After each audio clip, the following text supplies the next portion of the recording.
অসমৰ মুখ্যমন্ত্ৰী ডক্টৰ হিমন্ত বিশ্ব শৰ্মা ডাঙৰীয়া আপোনাৰ অকণমান হলেও অসমবাসীৰ প্ৰতি মৰম স্নেহ দয়া বোলা বস্তুটো আছেনে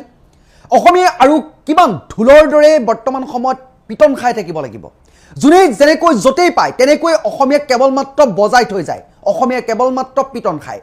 আপোনালোকে উন্নত ৰাজ্যৰ ভিতৰত অসমক এখন কৰিম বুলি ভবাটো হয়তো সফল নহব পাৰে কিন্তু মাৰ খোৱা ৰাজ্যত যে শীৰ্ষত অসম থাকিব সেই কথাটো স্পষ্ট হৈ পৰিছে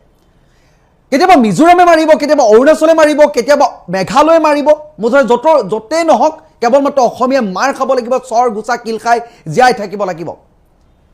আপোনালোকে যেনেকৈ বিহুৱে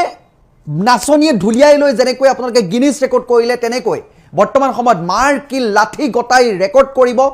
অসমে এই কথাবোৰ আপোনালোকে গুৰুত্ব সহকাৰে বিবেচনা কৰক আজি যি অতুল বৰা ডাঙৰীয়া বৈঠকত বহিছে অৰুণাচলৰ বিষয়ববীয়াৰ সৈতে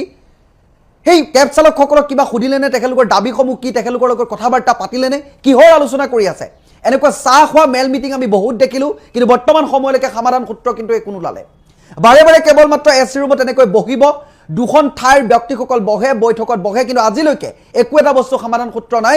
গালু বালু খোলাকুটি ডাল দুদিনমানৰ পিছত সকলো একেই আকৌ মাৰ খাব তাৰপিছত আকৌ এনে ধৰণৰ অৱস্থা এটা সৃষ্টি হ'ব লাগিব তেতিয়া আকৌ এচি ৰুমত বহি তেনেকৈ চাহ খাই বৈঠক পাতিব বৰ্তমান সময়ত জোৰাবাদ আৰু খানাপাৰাত দেখিবলৈ পোৱা গৈছে এপেকেট মাত্ৰ বিস্কুট খাই ৰাজপথৰ মাজত সেইসকল যুৱক অসমীয়া জাগিছে এটা কোনদৰে বিজেপি কংগ্ৰেছ ৰাইজৰ দল বা অন্যান্য কোনো জাতীয় পৃথকভাৱে কোনো দাবী লৈ এনেকৈ প্ৰতিবাদ কৰা নাই আমাৰ এটাই দাবী অসমীয়াই কেৱল মাত্ৰ চৰ ঘুচা কিল খাই ঢোল আৰু মন্দিৰৰ ঘণ্টাৰ দৰে কেৱল মাত্ৰ বাজি থাকিব বা পিটন খাই থাকিব নোৱাৰে আপোনালোকে আমাক অসমীয়াক সুৰক্ষা দিয়াৰ স্বাৰ্থত কিমান বিফল আৰু কিমান সফল এই দিকটোৰ প্ৰায় প্ৰমাণ হৈ গৈছে আজিৰ দিনটোতো দেখিবলৈ পোৱা গৈছে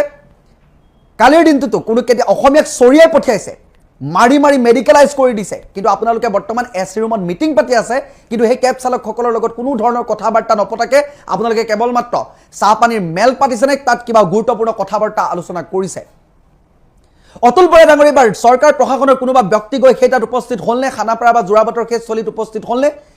আজি ৰাজ্যৰ বিভিন্ন প্ৰান্তৰ পৰা অসমৰ বিভিন্ন প্ৰান্তৰ পৰা জাতীয় দল সংগঠনৰ নেতা নেতৃত্বৰ পৰা আদি কৰি মহিলাৰ পৰা আদি কৰি সকলো আহি আজি সেই খানাপাৰা জোৰাবাটত আহি উপস্থিত হৈছে কোনো কাৰণত যেনেকৈ মেঘালয়ত আমাৰ মানুহক অপদস্থ কৰিছে অত্যাচাৰ কৰিছে মাৰপিট কৰিছে মেডিকেলাইজ কৰিছে তাৰ প্ৰতিবাদত আজি এইদৰে প্ৰতিবাদ কৰি সকলো ৰাজপথত বহি থাকিব লগা হৈছে তেখেতলোকৰ ওপৰত আপোনালোকৰ গুৰুত্ব আছেনে তেখেতলোকক আপোনালোকে সন্মান কৰেনে তেখেতলোকক চিভিলিয়ান বুলি ভাবেনে তেখেতলোকে এই সৰু সৰু মানুহবোৰে আপোনালোকক ভোট দি ডাঙৰ ডাঙৰ মানুহ বনাইছে এচি ৰুমত বহিবৰ কাৰণে এই কথাবোৰ আপোনালোকে গুৰুত্ব সহকাৰে বিবেচনা কৰেনে আপোনালোকে এই মানুহবোৰক যে মানুহ বুলি বৰ্তমান সময়লৈকে ভাবা নাই সেই কথাটো এতিয়া এই আজিৰ দিনটোতে প্ৰমাণ পাইছে আজি যে আপোনালোকে বৈঠক কৰি আছো বুলি কৈছে চাহ পানীৰ মেলনে বৈঠক কেইখন কৰি যে আছে সেই কথাবোৰ এতিয়া প্ৰমাণ হৈছে যে বেমাৰ কি হৈছে চেক নকৰাকৈ আপোনালোকে দৰব দিয়া মানুহ সেই বেমাৰটো ক'ত আছে জটটো ক'ত আছে এই কথাবোৰ এদিন দুদিনৰ নেকি এই কথাবোৰ অন্ত পেলাবৰ বাবে একেলগে গুৰিলৈকে যে সোমাই গৈ যে সকলো কথা আলোচনা কৰিব লাগিব মীমাংসা কৰিব লাগিব দুদিনৰ বাবে যে নহয় সেই কথাবোৰ আপোনালোকে কিয় গুৰুত্ব সহকাৰে বিচাৰ বিবেচনা নকৰে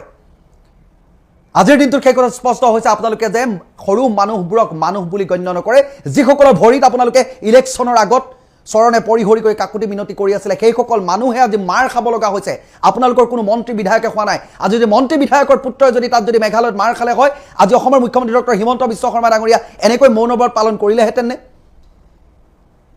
কিন্তু সাধাৰণ মানুহে মাৰ খাইছে সাধাৰণ কেব চালকে মাৰ খাইছে গাড়ী দুখন ভাঙিছে তেখেতলোকে সেই দিন হাজিৰা কৰি উপাৰ্জন কৰা সেই গাড়ীখন যে ভাঙি দিলে তেখেতলোকক ক্ষতিপূৰণ কোনে দিব এই কথাবাৰ্তাবোৰ আলোচনা কৰিছেনে বৰ্তমান সময়তো পৰ্যটকসকল তাত যে আছে মেঘালয়ৰ মুখ্যমন্ত্ৰী কনৰাড চাংমাই আপোনাৰ মুখ্যমন্ত্ৰী ডাঙৰীয়া কক্ষত সোমাই সোমাই গামোচা পৰিধান কৰিয়ে দুখন ঠাইৰ মাজত কেৱল মাত্ৰ সমন্বয় ঠাইৰ মাজত যি যোগসূত্ৰ সেয়া স্থাপন কৰিব পাৰিব নেকি বৰ্তমান সময়ত ডাঙৰ প্ৰশ্ন হিচাপে থিয় দিছে বিস্কুট খাই ৰদে বৰষুণে আজিও তিতি খানাপাৰাত সেই প্ৰতিবাদ কৰি আছে সেইসকল ব্যক্তি গুৰুত্ব দিয়ক সেইসকল ব্যক্তি সৰু সৰু মানুহে আপোনালোকক ভোট দিয়ে এচি ৰুমত বহাইছে এই দুখন ঠাইৰ মাজত এইটো ক্লাছ এতিয়াৰ নহয় এদিনৰ নহয় ঘণ্টাৰ নহয় আপোনালোকে এইটো দীৰ্ঘম্যাদী কৰি যাতে এই বস্তুবোৰ একেবাৰে নাইকিয়া হয় তাৰ বাবে আপোনালোকে কাম কৰক নহ'লে আপোনালোকেতো দেখিছে দুদিনতে মেঘালয়ৰ অৱস্থা দেখিছে তেল ডিপু শূন্য ৰাজপথত দীঘলীয়া শাৰী কাৰ ওপৰত ডিপেণ্ডেণ্ট মেঘালয় সেই কথাটো ইতিমধ্যে প্ৰমাণ হৈছে কিন্তু এটা কথা মনত ৰাখিব, এতিয়া অসমীয়া জাগিছে, কোনো ABVP জাগা নাই, ৰাইজৰ দল জাগা নাই, কংগ্ৰেছ জাগা নাই, BJP জাগা নাই, অসমীয়া জাগিছে। অসমীয়া কিন্তু শান্তিপ্ৰিয় জাতি, অসমীয়া মৰমীয়াল জাতি, অসমীয়া আদৰ সাদৰ কৰিব জানে, অসমীয়া সকলোকে আঁকোৱালি ল'ব জানে, শ্ৰদ্ধা কৰিব জানে। কিন্তু অসমীয়াক যেতিয়া এনেকৈ জোকাই ল'ব তাৰ পৰিণাম কিমান ভয়ংকৰ। মনত আছেনে আপুনি মোক কৈছিলে তই মোৰ ছোৱালী নিচিনা, মই তোক তই বুলি মাতিম। আপোনাৰ মনত আছেনে আপুনি মোক কৈছিলে তই সত্যটো উত্থাপন কৰিছ। সত্যটো উত্থাপন কৰাৰো এটা সাহস লাগে, সকলোৱে নোৱাৰে। আপুনি মোৰ প্ৰশংসা কৰিছিলে, আপোনাৰ মনত আছেনে? আপুনি মোক সাংবাদিক অনুপম চক্ৰৱৰ্তী দাদাৰ লগত চিনাকি কৰাই দিছিলে, আপোনাৰ মনত আছেনে? নিশ্চয় আপোনাৰ মনত আছে, মই জানো, কাৰণ আপুনি এজন খুব ভাল মানুহ, বিশাল মনৰ অধিকাৰী। আপুনি নিজেই বিচাৰে সত্যটো ৰাইজৰ আগত দেখাই দিয়াটো, নহয় জানো? মই আপোনাক দেখি গম পালো আপুনি যে বিৰাট বহুত বেছি ভাল মানুহ এজন। মানুহক সহায় কৰাটো আপোনাৰ ধৰ্ম, মই গম পালো। কিন্তু এতিয়া বহুত কিছুমান কিবা কিবি হৈ আছে। মই আপোনাক লগ ধৰিব বিচাৰিছিলো, কিন্তু মোক লগ ধৰা সুযোগ নিদিলে কোনো। সেইদিনাখন আপোনাৰ ওচৰলৈ গৈছিলো, সেইদিনাখনো আপোনাৰ লগত বহুত কথা পাতিবলগীয়া আছিলে, কিন্তু সুযোগ নাপালো।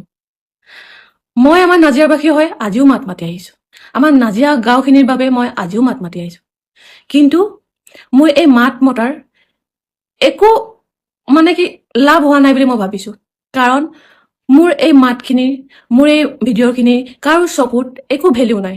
মূল্যই নাই। তাৰ মূল্যহীন ভিডিঅ' বনাই আছো মই এতিয়া। মই যে আমাৰ গাঁওখিনি হকে মাত মাতি আছো, সেই ভিডিঅ'বোৰৰ একো মূল্য নাই, মই গম পাইছো। আৰু আপুনি যে একোৱে গম নাপায় মই সেইটোও জানো, কাৰণ আপোনাক সকলোবোৰ ভিডিঅ' নেদেখুৱাই, মই জানো। আপুনি বহুত কথা গম নাপায়, মই জানো। সন্তক নেপালী কুটিৰ পাছতে যদি বানে বহুত বেছি ক্ষতিগ্ৰস্ত কৰিছে, সেই জেগাখিনি হ'ল নাজিৰাৰ গাঁওসমূহ, ৰজাপুল গাঁও, সন্দিকৈ গাঁও, হোলাংকাটনি গাঁও। হোলাংকাটনি গাঁৱৰ ভিডিঅ' আমাৰ মুখ্যমন্ত্ৰী মহোদয়ে নিজৰ পেজতো দিছিলে, আপুনি চাইছে সম্ভৱ। মই সেইকাৰণে সেই দুখীয়া মানুহখিনিৰ বাবে মাত মাতি আহিছিলো, ভাবিছিলো তেওঁলোকে কিবা এটা পাক, আপোনালোকৰ ফাউণ্ডেশ্যনৰ পৰা কিবা এটা পাক, টিঙকে পাক, বা ঘৰ বনোৱা কিবা কিবি সঁজুলিকে পাক, মই সেই বুলি ভাবি মই মাত মাতি আহিছিলো।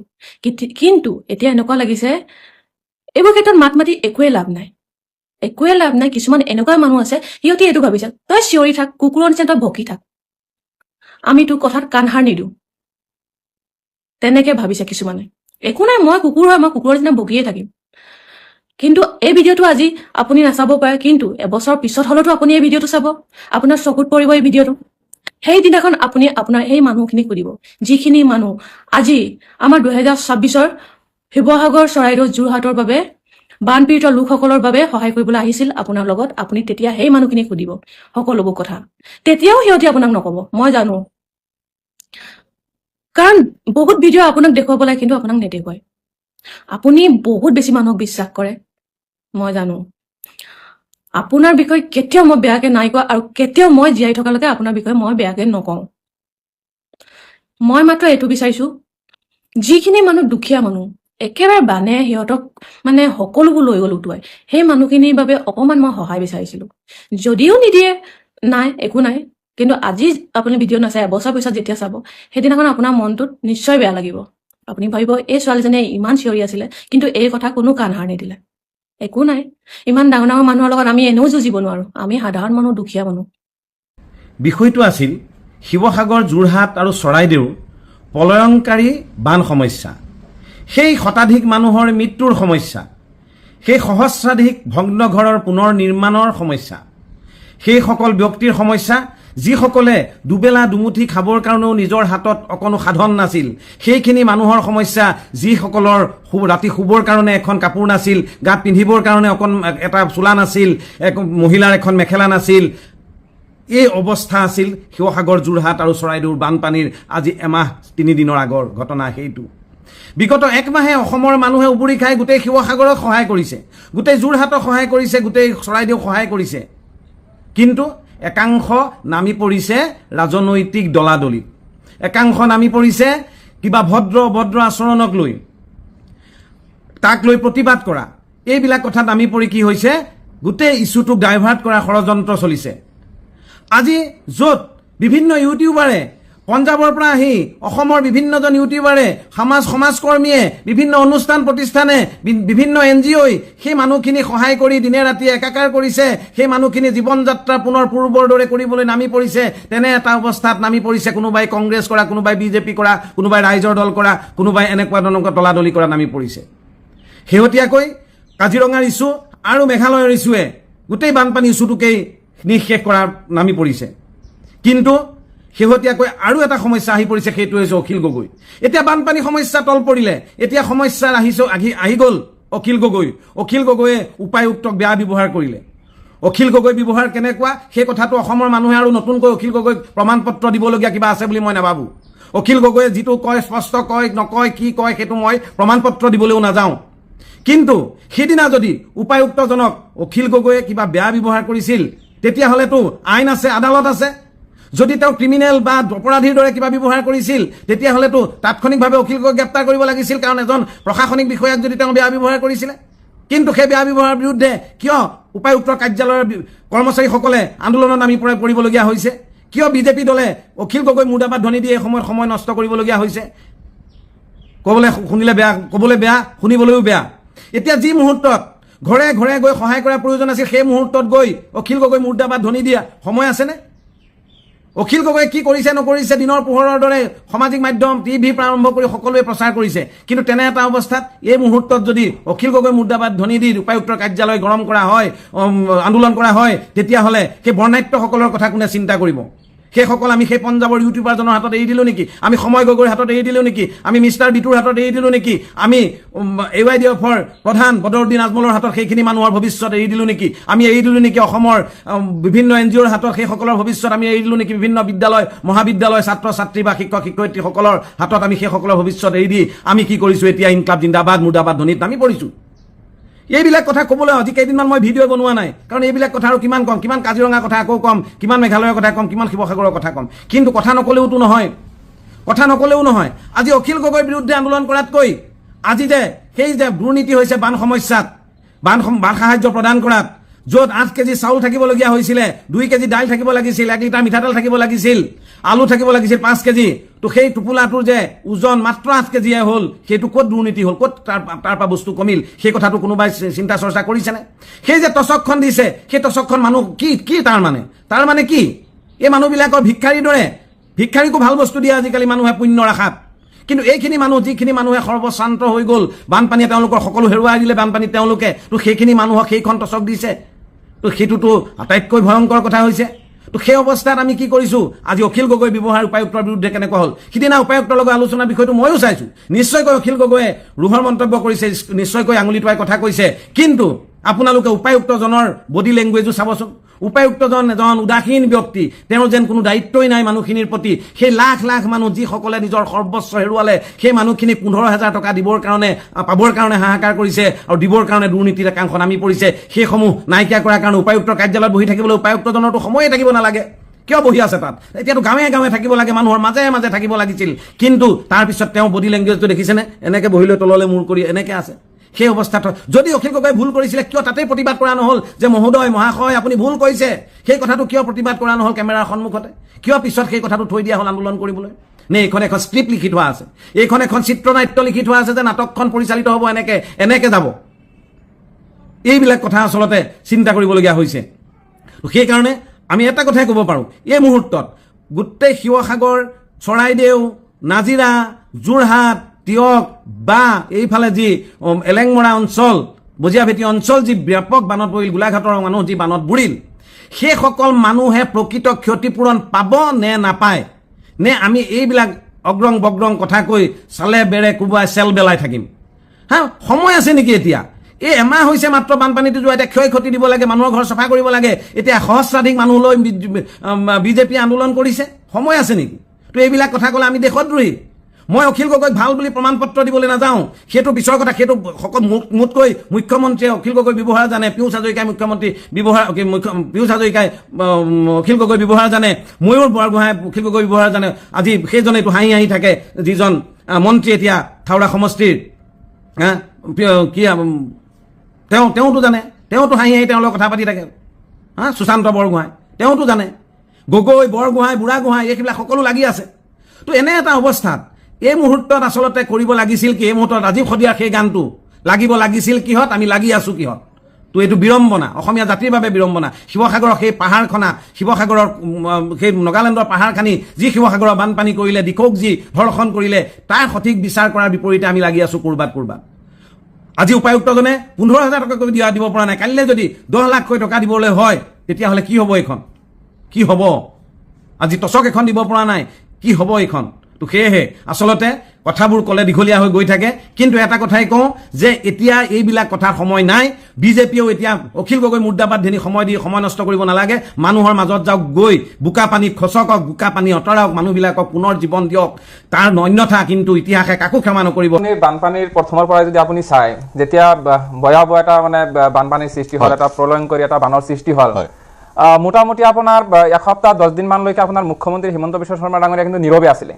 তেখেতে প্ৰলয়ংকৰী বানৰ কোনো ধৰণৰ মন্তব্য দিয়া নাছিলে কিন্তু আপোনাৰ 10-15 দিন মান যোৱাৰ পিছত মুখ্যমন্ত্ৰী ডাঙৰীয়াৰ যিটো প্ৰথম প্ৰতিক্ৰিয়া আছিলে প্ৰথম বা দ্বিতীয় যিটো প্ৰতিক্ৰিয়া আছিলে আৰু এই গোটেই কাৰবাৰটো আপোনাৰ কথা বতৰাখিনি অলপ আপত্তিকৰ আছিল আপত্তি ক'ত আছে আমাৰ তেখেতে কৈছিলে যে 7 দিনলৈকে আমি গভৰ্ণমেণ্টে তাতে যাব পৰা পৰিস্থিতি সৃষ্টি হোৱা নাছিল দ্বিতীয় কথাটো কৈছিলে যে যদে মদে মানুহে আপোনাৰ ইউটিউবাৰসকলে আৰু যদে মদে মানুহে আপোনাৰ বিভিন্ন জনৰ পৰা সাহায্য আনি পেলাই মানুহৰ মাজত বিতৰণ কৰি আছে আৰু এইটো বন্ধ হ'ব লাগে এতিয়া আপুনি কওক যে 7 দিনলৈকে গভৰ্ণমেণ্টে যাব পৰা পৰিস্থিতি হোৱা নাছিলে কিন্তু সেই 7 দিনৰ ভিতৰত আপোনাৰ অখিল গগৈ আছিলে 7 দিনৰ ভিতৰত বদৰুদ্দিন আজমল আছিলে 7 দিনৰ ভিতৰত আপোনাৰ বিদেশৰ পৰা আপোনাৰ হুসাইন মনসুৰী আহিছিলে বিভিন্ন ইউটিউবাৰসকলে গৈছিলে আমাৰ যুৱক যুৱতীসকলে গৈছিলে আপোনাৰ স্বেচ্ছাসেৱী বহুত সংগঠনবোৰে সেই 7 দিনত গৈ মানুহখিনিক উদ্ধাৰ কৰিছিলে এতিয়া আপুনি কওকচোন যে অসম চৰকাৰতকৈ হিমন্ত বিশ্ব শৰ্মাতকৈ অখিল গগৈ বদৰুদ্দিন আজমল আৰু এই স্বেচ্ছাসেৱী যিবোৰ সংগঠন আছে এইবোৰ শক্তিশালী নেকি অসম চৰকাৰৰ আপোনাৰ মেচিনাৰী ইমানেই দুৰ্বল নেকি যে মানুহ 7 দিন পানীত ডুবি থাকিব আৰু অসম চৰকাৰে তাতে যাব নোৱাৰিব উদ্ধাৰ কৰিব নোৱাৰিব এই গোটেই কথাটো আসলে এটা মানে মানুহক কি ধৰণে যে বুৰ্বক বনাইছে মই নাজানো কিন্তু এনেকুৱা এটা বক্তব্য মুখ্যমন্ত্ৰীৰ মুখৰ পৰা ওলোৱাটোই আমাৰ অসমবাসীৰ কাৰণে এটা দুৰ্ভাগ্যজনক কথা 7 দিন মানুহে বানত ডুবি থাকিব কিন্তু চৰকাৰে 7 দিনৰ ভিতৰত যাব নোৱাৰিব বা যোৱাৰ পৰিস্থিতি সৃষ্টি কৰিব নোৱাৰে নিষ্ক্ৰিয় হৈ আছিল অখিল গগৈ ডিসি গৰাকীক যি মন্তব্য কৰিলে বানপানীৰ ক্ষেত্ৰত মই খোলা মনত মই বদৰুদ্দিন আজমল ডাঙৰীয়া তথা ইউডিএফ দল যদিও আমাৰ বিৰোধী দল কিন্তু সঁচা কথাখিনি ক'ব লাগিব পাৰ্থদা যে বদৰুদ্দিন আজমল ডাঙৰীয়াই সেইখিনি সময় যিটো ভূমিকা পালন কৰিছে অখিল গগৈ ডাঙৰীয়া স্থায়ী বিধায়ক হিচাপে তেখেতে তাতে বাহৰ পাতি লৈছিলে তেখেতে তাতে বানপানীত মানে ডে 1 পৰা একদম শেষলৈকে আজি অখিল গগৈ ডাঙৰীয়া উজনিত আছে আৰু অখিল গগৈ ডাঙৰীয়াই মানুহক উদ্ধাৰ কৰাৰ পৰা আদি কৰি আজি চৰকাৰে যিখিনি সাহায্য দি আছে সেই সাহায্যবোৰতো আপোনাৰ চৰকাৰে 2 নম্বৰী কৰি আছে যিজন মন্ত্ৰীক ঠিকা দিয়া হৈছে এইটোৰ ক্ষেত্ৰত যিজন মন্ত্ৰীক আপোনাৰ গাৰ্জিয়ান মন্ত্ৰী তাৰে শিৱসাগৰ জিলাত এজন তাতে স্থানীয় মন্ত্ৰী আছে তেখেতসকলে এইবোৰৰ ক্ষেত্ৰত আপোনাৰ সাহায্য বিতৰণৰ ক্ষেত্ৰত 2 নম্বৰী কৰি আছে আপোনাৰ যিবোৰ আপোনাৰ সামগ্ৰী বিতৰণ কৰিছে যোৱাকালিৰ পৰা দেখি আছো আমি তুলি যিবোৰ বিতৰণ কৰিছে একদম আপোনাৰ যিটো আপোনাৰ জোখৰ দিব লাগিছিল তাতকৈ কম জোখৰ ভিতৰত তুলি নাই বেলেগ কিবা বস্তু ফটা চিঙা কাপোৰেৰে এইবোৰ মানুহৰ মাজত বিতৰণ কৰি আছে গতিকে এই গোটেই জুমলা কাৰবাৰটো গোটেই 2 নম্বৰী কাৰবাৰটো কেৱল বিজেপিৰ দ্বাৰা মানে হৈ আছে আৰু এটা কথা যে বানপানী অজুনিৰ বানপানীটো সৃষ্টি হল কেনেকৈ আলোচনা হ'ব লাগিছিল এই বিষয়ত কিন্তু মুখ্যমন্ত্ৰী ডাঙৰীয়াই কোনে সাহায্য দিব পাৰিব কেনেকৈ সাহায্য দিব পাৰিব মানুহে বান সাহায্য কালেকশন কৰিব পাৰিব নে নাই এই বিষয়বোৰত লৈ লাগি আছিল আমি আলোচনা কৰিব লাগিছিল আজি যে উজনিৰ বানপানীটো কি বানপানী হয় মই আপোনাৰ পইণ্টটো আপোনাৰ অভিযোগ ওপৰত আহিছে আজি মুখ্যমন্ত্ৰী ডাঙৰীয়াই কৈছে যে শিৱসাগৰত তো কয়লা নাই বানপানী কি মানে ডাইৰেক্ট শিৱসাগৰৰ মাটিৰ পৰা মানে ফুটি উঠিব নেকি বানপানী কবাৰ পৰা আহিছে সময় নকয় হয় বানপানী কবাৰ পৰা আহিছে আজি শিৱসাগৰৰ বানপানীটোৰ সৃষ্টিৰ আৰত আমি সন্দেহ কৰিছিলো যে কয়লা বালিখনন এই কাৰবাৰবোৰ ইয়াত জড়িত হৈ আছে আৰু পিছত গৈ সেই বিষয়টো ওলাল কিন্তু আজিৰ দিনতো কোনো এজন বিজেপিৰ বিধায়ক বিজেপিৰ যিসকল নেতা পালি নেতা আছে কোনো এজন প্ৰতিক্ৰিয়া ল'বলৈ দিয়ক মোক সাদ্দাম হুছেইন হ'ব মই প্ৰতিক্ৰিয়া লৈ লম সময় কম আছে প্ৰতিক্ৰিয়া লৈ লম মই সামাৰাইজ কৰি দিছো আপোনাৰ অভিযোগ হৈছে বিশেষকৈ বানপানী কিহৰ কাৰণে হ'ল কয়লাৰ খনন শিলৰ খনন তাৰ উচ্চমি বিচাৰি উলিয়াব লাগিছিল বিশেষজ্ঞৰ কমিটি গঠন কৰিব লাগিছিল আৰু তাৰ পিছত আমি আজি সকল দুখী কয়লাৰ খনন বা শিলৰ খননৰ লোক বিশেষকৈ অবৈধভাৱে তেওঁলোকক চিনাক্ত বা নিৰ্ধাৰিত কৰিব লাগিছিল আৰু বানপীড়িত লোকসকলক আমি উন্নত মানদণ্ডৰ প্ৰয়োজনীয় বান সাহায্য প্ৰদান কৰিব লাগিছিল আৰু যিটো প্ৰশাসন তন্ত্ৰ সেই প্ৰশাসন তন্ত্ৰ 7 দিনলৈকে নিষ্ক্ৰিয় হৈ থাকিলে এইবোৰ প্ৰশ্ন এইখন মঞ্চত আমি বহুবাৰ অৱতাৰণা কৰিছো যিহেতু বিজেপিৰ সন্দৰ্ভতে বিশেষকৈ সাদ্দাম হুছেইনে মন্তব্য কৰিছে গতিকে বিজেপিৰ বিধায়ক চক্ৰধৰ গগৈৰ প্ৰায় বিষয় মই প্ৰতিক্ৰিয়া ল'ব বিচাৰিম গগৈ ডাঙৰীয়া নিম্ন মানদণ্ডৰ সামগ্ৰী বিতৰণ কৰা হৈছে অভিযোগ বা তেনেধৰণে যিসকলে পাইছে তেওঁলোকে অভিযোগ কৰিছে অখিল গগৈ অভিযোগ কৰিছে চাওক অখিল গগৈৰ কথাত মই বহুত বেছি মাথা মাৰি মানে চিন্তা কৰি নাথাকো কাৰণ তেখেতৰ প্ৰত্যেকটো কথাই নয়াৰ্থক চিন্তাৰ পৰিবেষ্টিত তেওঁ যিমান কথা কয় প্ৰত্যেকটো কথাই নয়াৰ্থক তেওঁ নিগেটিভিটিটো সদায় আগভাগ দিয়ে আৰু পজিটিভিটিটো সদায় পিছত ৰাখে গতিকে তেওঁ যিমানবোৰ এতিয়ালৈকে আচৰণ কৰি আছে প্ৰত্যেকটো কথাই দণ্ডাত্মক তেওঁ ডিচিৰ লগত কাজিয়া কৰে, তেওঁৰ সহযোগী বিধায়কজনৰ লগত কাজিয়া কৰে, অসমৰ মুখ্যমন্ত্ৰী ডাঙৰীয়াক গালি পাৰে, গাৰ্জেন মিনিষ্টাৰক গালি পাৰে, স্থানীয় মন্ত্ৰীক গালি পাৰে, তাক গালি নেপাৰে তেওঁ তাৰমানে তেওঁৱে অসমৰ ভাৰতবৰ্ষৰ পৃথিৱীৰ পবিত্ৰতম মানুহজন, একেবাৰে গংগা জলেৰে ধোৱা পবিত্ৰতম মানুহজন তেওঁৱে হয়, বাকী চববোৰ অপবিত্ৰ। এনেকুৱা ধৰণৰ আচৰণ তেওঁ কৰিব খোজে। কিন্তু ফেক্টটো সেইটো হয় জানো? আজি অসম চৰকাৰে মানে প্ৰথম দিনটোৰ পৰা বানপানী হোৱাৰ 19 তাৰিখে বানপানীটো আহিছে, 20 তাৰিখৰ পৰাই আমাৰ বিধায়কৰ পৰা আৰম্ভ কৰি গোটেই চৰকাৰখন জপিয়াই পৰিছে। কেন্দ্ৰীয় চৰকাৰ, সামৰিক বাহিনীৰ পৰা আৰম্ভ কৰি আপোনাৰ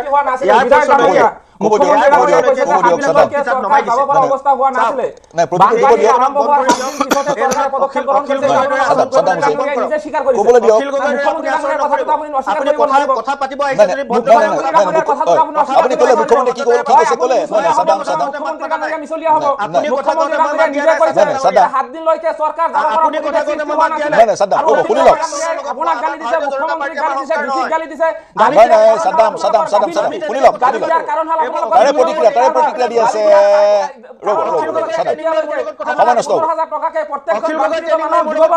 আপোনালোকে গালি খোৱাৰ কাৰণ আপোনালোকে মানুহক বানপানীত দিয়াৰ নামত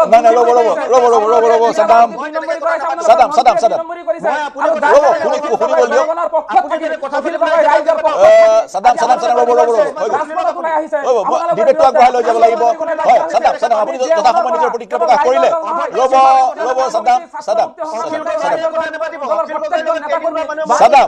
ৰ'ব এইটো নিৰ্বাচন ৰেলী নহয়, টিভি ষ্টুডিঅ' সকলোৱে ক'ব লাগিব ডিবেট। সাদাম ৰ'ব সকলোৱে ক'ব দিয়ক। নহয় আপুনি নিৰ্বাচন ৰেলী সদৃশ ভাষণ দিলে নহ'ব ইয়াত। সাদাম ৰ'ব পইণ্টটো ল'লে। এই মঞ্চত আমি বহুবাৰ কথা পাতিছো। সাদাম অকণমান ৰখক। নাই ৰ'ব চক্ৰ নিৰ্বাচন ৰেলী নহয়, ইয়াত আমি সকলোৱে কথা ক'ব লাগিব। চক্ৰ প্ৰতিক্ৰিয়া প্ৰকাশ কৰক। নিৰ্বাচন ৰেলী নহয়, আমি সকলোৱে কথা ক'ব লাগিব। সকলোৱে মোৰ অতিথি সকলোকে সমান সময় দিব লাগিব। সাদাম হুছেইন শুনক গগৈ ডাঙৰীয়া কওক। তেওঁলোকে কথা পাতোতে মই এটা শব্দ কোৱা নাই। গগৈ ডাঙৰীয়া মই কথা কওঁতে কিয় পটপট কৰিব? অখিল গগৈৰ লগত ট্ৰেইনিং লৈ তেনেকে মোৰ লগত কথা নাপাতিব। ক'বলৈ দিয়ক। ক'লে আপুনি সাদাম মই এৰিব লাগিব। নাই সাদাম ৰ'ব ক'বলৈ দিয়ক। প্ৰতিক্ৰিয়া আপুনি প্ৰকাশ কৰিব, মই সময় দিম। বানপানী হোৱা বুলি কৈছে। অসমত ক'ত শিৱসাগৰত ক'ত কয়লা খনি আছে? শিৱসাগৰত ক'ত শিলৰ খনি আছে? আপুনি কওকচোন। শিৱসাগৰত ক'ত শিলৰ খনি আছে, কয়লা খনি আছে? কয়লা খনি ক'ত কৰিলে? আপোনাৰ নাগালেণ্ডত কয়লা খনি কৰিব নে শিলৰ খনন কৰিব? সেইটো কি আমাৰ চৰকাৰে নিৰ্ণয় কৰিব নেকি? তাত এখন সুকীয়া চৰকাৰ আছে, তেওঁলোকে এখন নিজা গভৰ্ণমেণ্ট আছে, তেওঁলোকে সিদ্ধান্ত কৰিব তাত কয়লা খনন কৰিব নে শিল খনন কৰিব। আমি কেনেকে সিদ্ধান্ত কৰিম? গতিকে আপোনালোকে কিবা কথা পাতিব লগা আছে, আপোনালোকে তাত গৈ পাতক। আমাৰ চৰকাৰে যি কৰিব লগা আছে তাত কৰি আছে আৰু কৰি থাকিব। গতিকে আপোনালোকৰ কথা হ'ল যে আপোনালোকৰ বিধায়কে কাম কৰক নকৰক, আমাৰ অসমত এখন 102জন বিধায়ক লৈ পেলাই আমাৰ এখন চৰকাৰ আছে, 126জন বিধায়ক সদনৰ লগত আমাৰ দায়িত্ব আছে। গতিকে অসমৰ মাননীয় মুখ্যমন্ত্ৰী ডাঙৰীয়াৰ নেতৃত্বত আৰম্ভণিৰ দিনটোৰ পৰাই সেই 20 তাৰিখৰ পৰাই অসমৰ বিভিন্ন প্ৰান্তৰ যিসকল মানুহ আহি সহায় সহযোগ কৰিলে, NGOৰ পৰা আৰম্ভ কৰি ইউটিউবাৰলৈকে সকলোৱে সহযোগ কৰিছে। তাত তেওঁলোকে এই অখিল গগৈয়ে গৈ পেলাই স্থানীয় বিধায়ক বুলি কৰা নাই, তেওঁ কাম কৰাতকৈ তেওঁ নাটক কৰিবলৈ বেছিকে আৰম্ভ কৰিছে। পানীত জপিয়াই মই এৰিব লাগিব। মই সুধি আছো সাদাম হুছেইন, মই সুধি আছো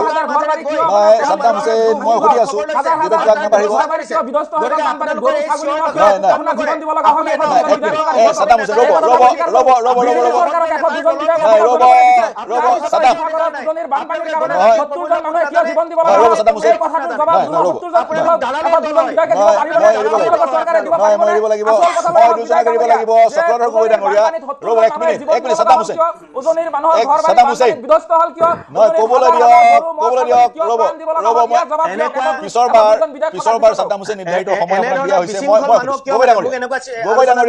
গগৈ ডাঙৰীয়া মোক এড্ৰেছ কৰক। আপুনি মোক এড্ৰেছ কৰক। মই আপোনাক সুধিব বিচাৰিছো, বিশেষকৈ অখিল গগৈয়ে যি এক অপমানজনক আচৰণ কৰিছে ডিচিজনৰ ওপৰত, সেই তাক লৈ বিতৰ্কৰ সূত্ৰপাত হৈছে। কিন্তু ডিচিয়ে যি ধৰণে নিজৰ ভূমিকা পালন কৰিব লাগিছিলে গোটেই প্ৰক্ৰিয়াটোত, সেই ধৰণে ভূমিকা পালন কৰিছে বুলি আপুনি ভাবেনে? যি ধৰণে এগৰাকী ডেপুটি কমিশ্যনাৰ জিলাখনৰ মুৰব্বীয়ে আৰ্মি মুতায়ন কৰিব লাগিছিল। মই আপোনাক এটা কথা কওঁ যে এজন মানুহক বা এটা প্ৰশাসন ব্যৱস্থাক আপুনি সজাই পৰাই যিকোনো দুখত আপুনি আৰোপিত কৰিব পাৰে, কিন্তু সেই মানুহজনৰ নিচিনাকৈ শিৱসাগৰ জিলা প্ৰশাসনে যিটো ধৰণে আন্তৰিকতাৰ একেবাৰে ডিচি জনৰ পৰা আৰম্ভ কৰি নিম্ন খাপৰ সাধাৰণ বৰ্গৰ চাকৰিয়ালজনলৈকে যিটো ধৰণে দিনে নিশাই কষ্ট কৰি অখিল গগৈৰ নিচিনাকৈয়ে কাম কৰিলে সেই মানুহবিলাকক এবাৰ ধন্যবাদ দিবলৈ শিকিলে নে নিশিকিলে তেওঁলোকে অখিল গগৈ কৰা কষ্টটোৰ পৰিচয় পাব লাগে আৰু তেওঁলোকে মানে কৰা কষ্টটোৰ কোনো স্বীকৃতি থাকিব নালাগে এনেকুৱা নীতি আছে নেকি কৰবাত আজি তেখেতে আয়ুক্তজনক এজন IAS অফিচাৰক যিটো ধৰণে তেওঁ পদদলিত কৰিছে যিটো ধৰণে অসন্মানজনকভাৱে কথা পাতিছে এয়া কি গণতান্ত্ৰিক নিয়ম এয়া কি সামাজিক প্ৰমূল্যবোধ নেকি এজন বিধায়কে কেনেধৰণে এজন অফিচাৰৰ লগত কথা পাতিব লাগে জিলাৰ মুৰব্বীজনৰ লগত তেওঁ জানিব লাগে কেনেধৰণে কথা নপতাকৈ আমি বহুত সমস্যা নিৰাময় কৰিছো অখিল গগৈ এতিয়াহে বানপানী দেখিছে মই যোৱা 10 বছৰতকৈ অধিক কাল বানপানী দেখিছো এই বানপানী 2024 চনত মোৰ সমষ্টিত 52খন গাঁও ইয়াত ডুবি গৈছিল মানে ঘৰৰ চালেৰে পানী গৈছিল তেতিয়া মই মাননীয় মুখ্যমন্ত্ৰী ডাঙৰীয়াক ইয়ালৈ মাতি আনিব লগা হোৱা নাছিল অখিল গগৈ কোৱাৰ দৰে মই নোকোৱাকৈ মাননীয় মুখ্যমন্ত্ৰী ডাঙৰীয়া ডক্টৰ হিমন্ত বিশ্ব শৰ্মা আহিছিলে প্ৰাক্তন মুখ্যমন্ত্ৰী সৰ্বানন্দ সোণোৱাল ডাঙৰীয়া আহিছিলে বান নিয়ন্ত্ৰণ মন্ত্ৰী পীযুষ হাজৰিকা ডাঙৰীয়া আমাৰ সেই সময়ৰ কি কয় গ্ৰামোন্নয়ন মন্ত্ৰী আমাৰ এজন দাস ডাঙৰীয়া আহিছিলে গোটেই মানুহবিলাক আহি নিজে উপস্থিত হৈছিলে যেনেকৈ শিৱসাগৰত আহি উপস্থিত হৈছে কিন্তু আজি অখিল গগৈ কয় যে মই মুখ্যমন্ত্ৰীক আনি পানীত নমুৱাইছো হেৰো মুখ্যমন্ত্ৰী ডাঙৰীয়াক আপুনি ৰাইজৰ প্ৰতি দায়বদ্ধতা শিকাব নালাগে অখিল গগৈ ডাঙৰীয়াই ৰাইজৰ দলে আমাক দায়বদ্ধতা শিকাব নালাগে আমি দায়বদ্ধ মানুহ আমি দায়বদ্ধ দলৰ মানুহ